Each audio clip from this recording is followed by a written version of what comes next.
On the Radio Wammo Breakfast. The Radio Wammo Breakfast. Sailing the high seas of movie trailers. It's Trailer Sailor with Lyndon Puffin. The computer, an extension of the human intellect. The NCOM 511, center of the most calculating intelligence on Earth. Programmed by Master Control to survive by all means. Soon, the ultimate tool will become the ultimate enemy. Oh, it sounds like now it can only be Trailer Sailor with Lyndon Puffin. G'day there, It is. Roger, over and out. It is Trailer Sailor in New Plymouth today. New Plymouth using someone else's laptop. It's all gaffed into position, so we should be ready to go on board the good ship Womad. Believe it or not, and suffering and hung over by all the bad clothes and flags and stuff I've seen over the weekend. Some good music, but anyway, we're here to talk about trailer trash, and we started with that one, Tron. That's the original Tron that we're watching there, the Tron that was released in 1982, the groundbreaking original sci-fi classic computer movie starring none other than a very young Jeff Bridges, who we've been talking about recently because he won the Oscar for Best Actor in Crazy Heart that we reviewed a few weeks ago.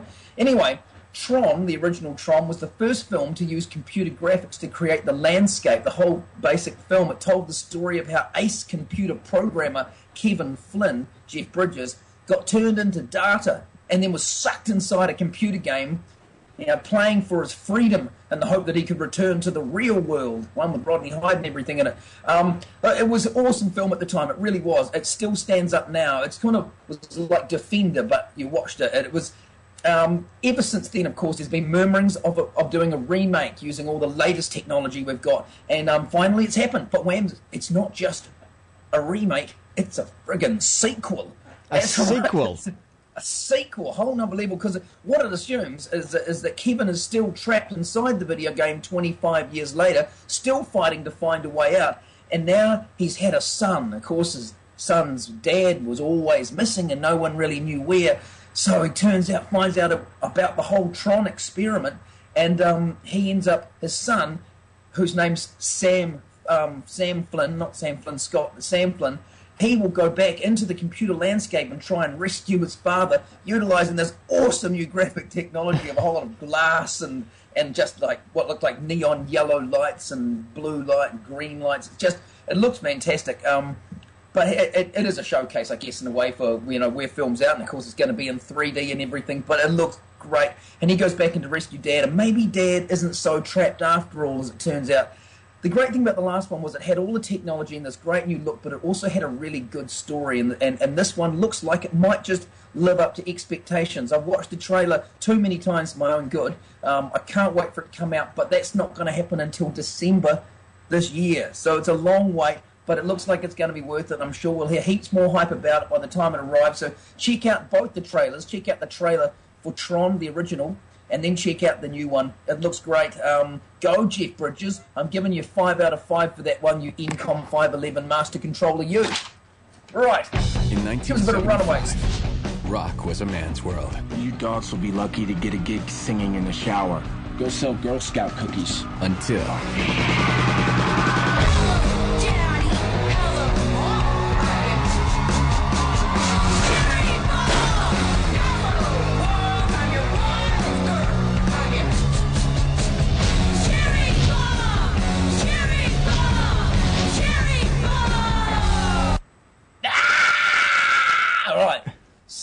The Runaways. Now, there's people out there won't know this, but the Runaways were a real band. This is not a fictional band put together like to cash in some bad girl Hollywood thing.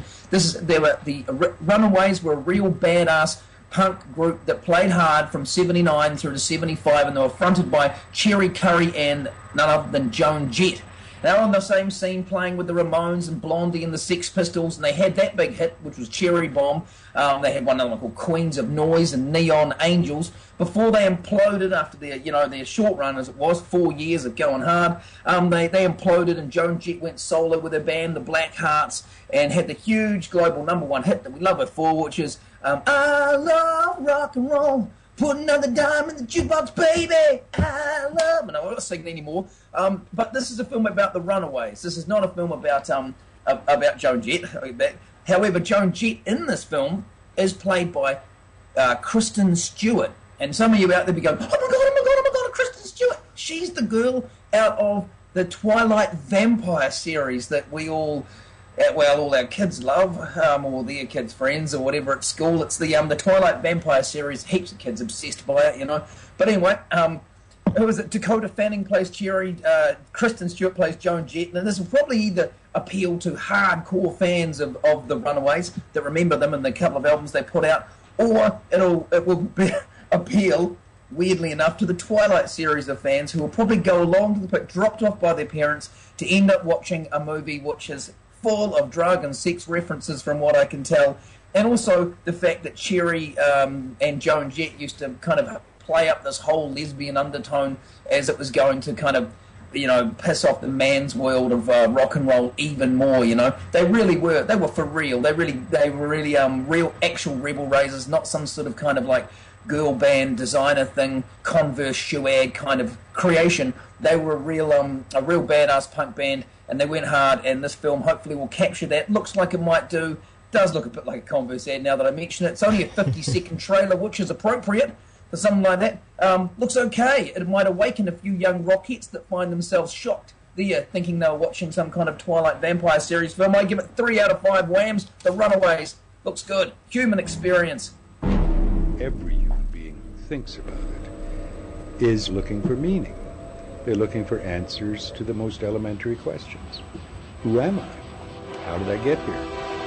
What am I supposed to do? Does it finally make any difference?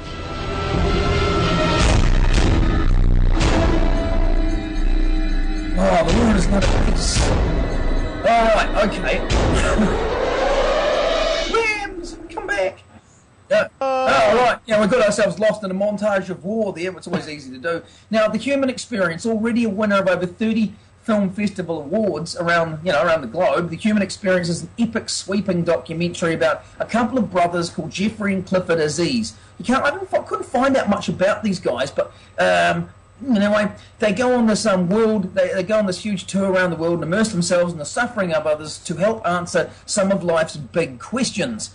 Whenever I hear the terminology big questions, my biggest question is who's backing this film and do they have any ulterior motives? And so I go looking with that big question and find out this film, The Human Experience, is made by a small production company called Grassroots Films, who have specialised in making Catholic education films for schools up to this point. But here they are, breaking out into the what they call the secular market with their first feature-length secular effort. And so you got these two brothers. They want to know why they want to know where is God. They want to know who we are, why we live here. Is there a reason that in this war-torn capitalist world that we're in?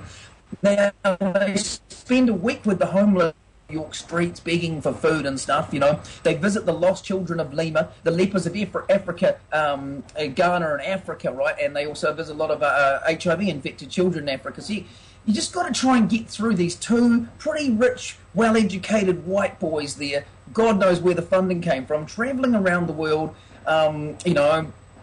basically kind of visiting and holding up a lot of poor, sick African kids. Reminding me a lot of the Celine Dion vibe of the film we saw a few weeks back. Now, that was a doozy.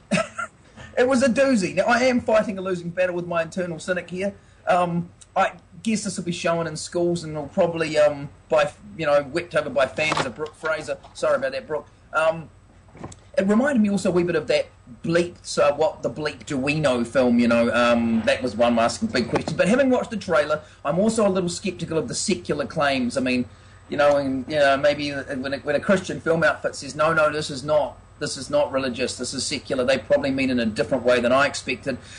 And then there's the terrible uplifting keyboard classical music, and then these two rich white boy missionaries who made any point, I feel, pull out a clipboard and try and sign me to World Vision. Look, I don't want to give it a rating, Wammo, because I don't know if it deserves one, or whether I'll upset people too much by giving it one. Watch it and give it one yourself, or at least I say rate it yourself based on this keyboard music. Can you hook us up the keyboard music there that comes in, the life-affirming, uplifting keyboard music that comes in at 1 minute and 12 seconds on that trailer, if I remember rightly? Here it comes, Lyndon. That'll be another. I'll sail off. Yeah. Here we go. A human. See ya. Till next week, trailer trash.